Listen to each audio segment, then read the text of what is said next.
நீ வெறுமனை கத்துறதுக்கும் நீ வெறுமனை கூப்பாடு போட படம் எடுக்கல. அதை ஏன் வச்சுக்கோ, புரியுதா? சும்மா சும்மா கத்திட்டே கூடாது.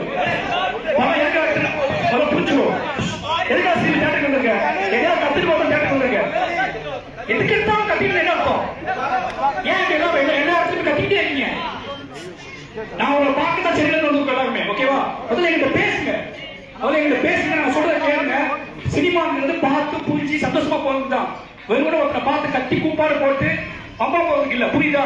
நான் படம் எடுத்தது நீங்க கத்தி கூப்பாடு போய் கடவுள் மாதிரி நினைக்கிறது இல்ல, புரியுதா? நல்லா புரிஞ்சுக்கோ. நீ அமைதியா நீ நேசிச்சா போதும், நீ தள்ளி நின்று நீ பார்த்தா போதும், நான் சொல்றதை கேட்டா போதும், புரியுதா? எனக்கு இது ரொம்ப முக்கியம். நல்லா புரிஞ்சுக்கோ. நீ மாறினான்னு கத்துறது வந்து என் கூட பிறந்த தம்பி மாதிரி. அப்படியே என்ன அர்த்தம்? சொல்றேன், நீங்க எல்லாரும் சினிமாவை மட்டும் பார்க்காத. இந்த சினிமாவுக்குள்ள கஷ்டப்பட்டு இருக்கிற காரணம் வெறுமனே நீ கத்திட்டு கூப்பாடு போட்டு போறது இல்ல.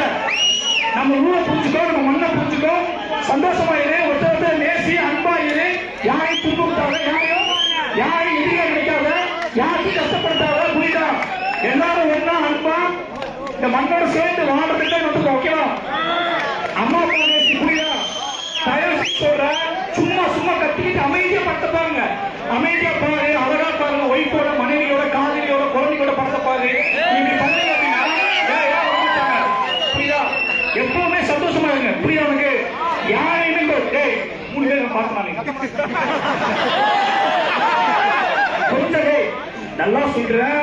சினிமா போத கிடையாது. தங்களை மறந்துக்க உனக்கு சாராயம் கொடுக்கல கத்துறதுக்கு. உனக்கு கொடுத்த புத்தகம், புரியுதா? என்னோட சினிமா வந்து புத்தகம் மாதிரி